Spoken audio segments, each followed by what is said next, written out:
안녕하세요. 오늘은 포토샵을 처음 시작할 때 어떻게 구성이 되어 있는지 좀 알기 쉽게 설명드리는 시간을 마련했습니다. 자, 포토샵을 처음에 시작을 하게 되시면 이런 화면이 뜹니다. 왼쪽에 있는 게 이제 포토샵에서 작업을 하실 때 사용하는 거고, 이렇게 기존에 했었던 것들이 나오고 이렇게 생겼어요. 포토샵은 일러스트레이터랑은 다르게, 일러스트레이터는 무언가를 우리가 이렇게 그려서 작업을 하게 되잖아요. 빈 도화지에 우리가 뭐 원을 그리던 아니면은 어떤 드로잉을 하던 무언가를 우리가 이렇게 그려서 만들죠. 일러스트레이터는.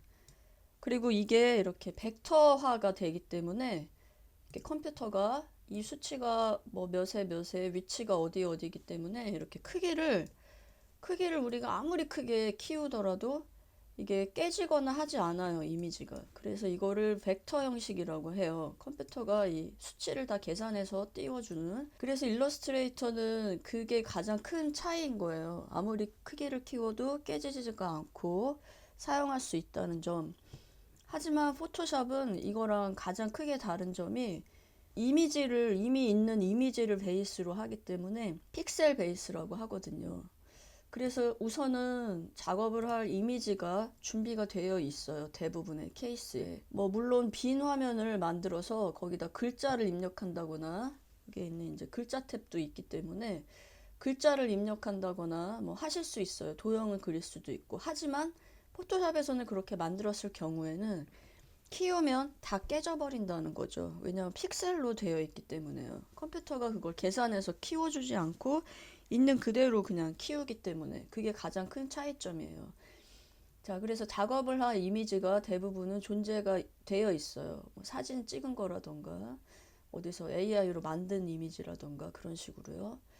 그렇게 해서 예를 들어서 내가 어떤 평면에 이미지를 작업을 했는데 그거를 이제 스캔을 받아서 이렇게 디지털화 시킬 수 있겠죠. 그러면 평면에 있던 종이가 이제 컴퓨터에서 작업을 할 수 있게 이렇게 디지털 이미지가 된 거예요. 자, 내가 무언가를 여기다 그림을 그리시던 아니면 여기 같은 경우에는 이렇게 테이프를 붙여서 평면에 이미지를 이제 만들었는데 이렇게 무언가를 내가 만든 거를 컴퓨터로 옮겨서 작업을 할 때는 방법이 이제 사진을 찍으실 수도 있고 스캔을 받을 수도 있죠. 이게 평면일 경우에. 그럴 경우에 이렇게 스캔을 받아야지 가장 좋은 이미지를 얻으실 수가 있다라는 거예요. 자, 오픈하셔서 제가 사진을 찍은 케이스를 보여드리면 이렇게 사진을 찍었을 때 이게 또 어떻게 찍을 때 어떤 뭐 일이 있었는지 초점이 전혀 맞지를 않아서 더욱더 이 질감이라던가 이 끈이 가지고 있는 어떤 질감이 분명히 있는데 그런 것들이 다 이렇게 날아가 버리고 이미지가 전혀 선명하지가 않잖아요. 그래서 이런 이미지와 이런 스캔받은 이미지, 여기에는 지금 보면 이 테이프가 가지고 있는 질감들이 다 이렇게 섬유들이 격자로 들어가 있는 이런 질감까지 다 확인할 수가 있기 때문에 처음에 그 첫 이미지를 최대한 좋게 내가 마련을 하는 게 가장 중요하고, 그래서 평면의 이미지는 스캔을 받아라. 그거를 제가 그 중요한 점을 먼저 말씀을 드리고 싶고, 스캔을 받는다는 게 뭔지 모르시는 분들이 있을 수 있어요. 자, 스캔을 받는다는 것은 이미지 스캐너를 입력을 하시면 이렇게 이미지가 뜨죠. 이게 바로 이미지 스캐너예요. 이렇게 생긴 게.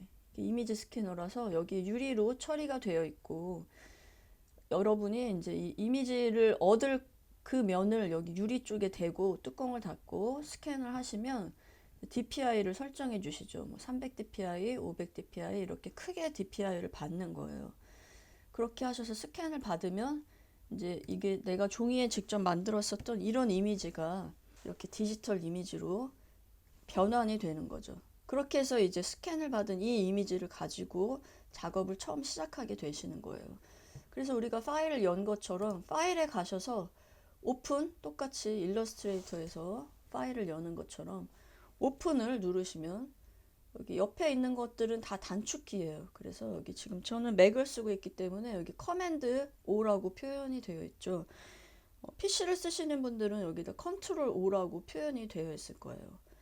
그렇게 해서 맥에서는 커맨드가 PC에서는 컨트롤이라는 점을 기억하시고, 제가 커맨드 뭐 누르세요 라고 했을 때는 이제 PC 쓰시는 분들은 컨트롤을 누르시면 되겠어요. 그렇게 해서 여기 오픈을 커맨드 O를 누르시면 이렇게 오픈이 떠서 내가 원하는 이미지를 오픈하실 수 있고, 또 이미지를 드래그해서 포토샵으로 바로 드래그 하셔도 이렇게 오픈이 되게 돼 있어요. 자, 이미지를 이렇게 오픈을 하시고 나면 이렇게 포토샵 화면이 이제 준비가 되죠. 이런 패널들이 있고요. 이런 것들을 패널이라고 부르고요. 각각의 패널들. 이것도 이제 패널이죠. 왼쪽에 보통 이렇게 툴들이 모여 있는 이렇게 길다란 툴 패널이 있고요.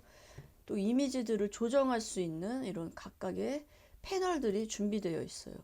그렇게 해서 필요한 것들을 이제 눌러서 사용하실 수가 있고, 자, 그리고 내가 이렇게 정리를 하셔서 사용을 하실 수가 있다라는 점. 이 패널들 중에 원하는 게 있는데 보이지 않을 경우에는 이런 패널들은 다 윈도우에 들어 있습니다. 그렇게 해서 윈도우에 들어가셔서 원하는 패널을 꺼내셔서 사용하시면 되고요. 포토샵에서는 제일 또 중요한 점이 선택하는 방법이 일러스트레이터랑은 굉장히 다르다는 점이에요. 자, 일러스트레이터에서는 무언가 선택을 할 때 이렇게 세 가지 선택들이 있다고 그랬죠. 꾹 눌렀을 때 나오는 이 두 가지 화살표까지 해서 이 하나, 둘, 그리고 이 세 가지의 선택 방법이 있어서 제 지난 쇼츠에 올려놨으니까 안 보신 분들은 보시고요.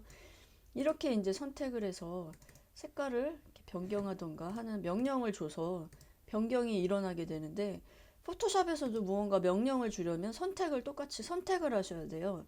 그런데 선택하는 방법이 다른데, 왜냐하면 포토샵은 이렇게 픽셀 베이스예요. 하나의 픽셀로 이렇게 작업이 되어 있기 때문에 이게 이제 가장 작은 하나의 픽셀 단위인 거죠. 자, 이미지가 이렇게 픽셀로 이루어져 있는 거예요. 지금 이 작은 픽셀들이 다 모여서 이렇게 이미지를 형성하고 있기 때문에 우리는 픽셀을 선택합니다. 포토샵에서는.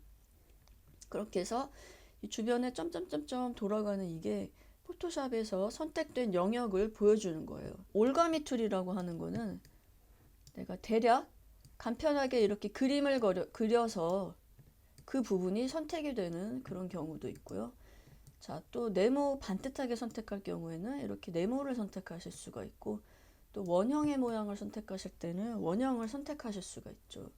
이렇게 다양하게 포토샵이 마련을 해주고 있어요. 그리고 포토샵 툴에서 우측 끝에 화살표가 있는 거는, 우측 끝에 이렇게 화살표가 있죠. 이거는 꼭 누르면 더 옵션이 들어있다는 뜻이에요. 자, 그리고 포토샵에서 설명을 해줘요.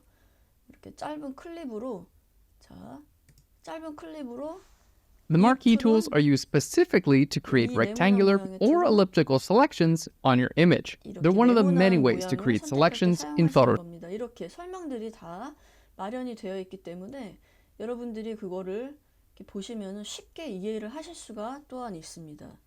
자, 그렇게 해서 포토샵은 선택이 픽셀 베이스로 선택한다는 점이 굉장히 다른 한 가지 점이었어요. 자, 이미지를 우리가 이렇게 꺼내고 나서 내가 이제 원하는 대로 이미지를 처음에 준비를 하시는 거예요. 스캔 받은 이미지는 지금 보면 이렇게 이런 형태가 이 왼쪽에 아래에 위치를 하게 되죠. 자, 이렇게 내가 원하는 이미지였어. 처음에 제작한 게. 그랬는데 지금 스캔을 받은 게 이렇게 뒤집어져서 이미지를 주셨단 말이에요.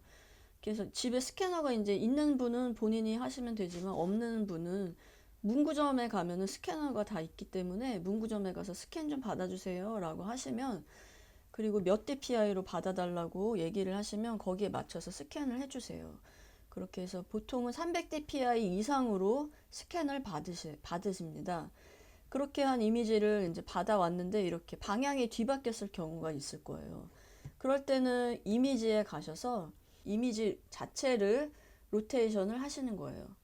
그렇게 해서 지금 우리는 이 부분이 왼쪽 하단으로 가야 되기 때문에 이런 방향으로 뒤집어 이게 회전을 시켜줘야 되겠죠. 그래서 그럴 경우에는 이제 90도 카운터 클락와이즈 반시계 방향으로 돌려주란 얘기예요.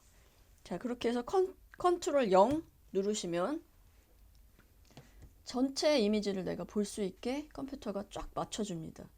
이 상태로 이제 작업을 할 준비가 된 거예요. 이 상태에서 파일에 가셔서 Save As 누르셔서 파일을 우선은 PSD 파일로 저장을 하시고 시작을 하시게 됩니다. 저는 아까 저장을 해놨었기 때문에 이렇게 대치가 떠서 대치를 했고, 여러분들 같은 경우는 처음 만드시니까 세이브를 누르시면 되세요. 자, 이렇게 이제 준비가 되었고, 자, 툴을 간략히 살펴보면 툴에는 그래서 이렇게 선택하는 것들이 다 들어있어요. 여기에도 지금 선택하는 다 방법들이에요, 여기가. 그래서 이미지가 훨씬 복잡하기 때문에 포토샵은 더 섬세하게 잘 선택하기 위해 여러 가지 이런 선택 옵션들을 제공하고 있고, 캔버스 크기를 자른다거나 붓으로 뭔가 색칠을 한다거나 아니면 그 정보를 정보를 뭐 가지고 온다거나 뭐 이미지에 블러를 준다거나 하는 여러 가지 툴들이 있고, 또 이쪽에는 내가 어떤 툴을 이렇게 선택을 했을 때 브러쉬라는 툴을 예를 들어 선택하면 이 툴에서 내가 줄 수 있는 옵션들이 여기에 자동으로 뜨는 옵션 막대가 있어요. 이게 이제 옵션 막대 영역입니다. 그렇게 해서 내가 예를 들어서 스탬프를 누르면 이게 바뀌는 걸 보실 수가 있죠. 그렇게 해서 옵션 영역은 내가 선택하는 툴에 따라서 거기에 줄 수 있는 옵션들이 자동으로 여기에 뜨게 되는 거예요. 그렇게 하고 패널들은 아까 보여드린 것처럼 이렇게 다양한 패널들이 있고, 없을 경우에는 윈도우에서 꺼내시면 되고, 메뉴에 있는 이 영역은 메뉴 영역들이에요. 파일을 연다거나 뭐 조정을 한다거나 이미지에 조정을 주고, 또 레이어에서 뭔가 조정을 주고, 글자랑 연관된 메뉴라던가 그런 여러 가지 메뉴들이 여기에 자리를 하고 있습니다. 자, 이렇게 해서 PSD 파일까지 저장이 됐으면 이제 본격적으로 이미지를 우리가 만져볼 수 있는 그런 준비가 다 된 거예요. 자, 그러면 다음 시간에 이제 본격적으로 이미지를 만져보는 시간으로 넘어가도록 하겠습니다.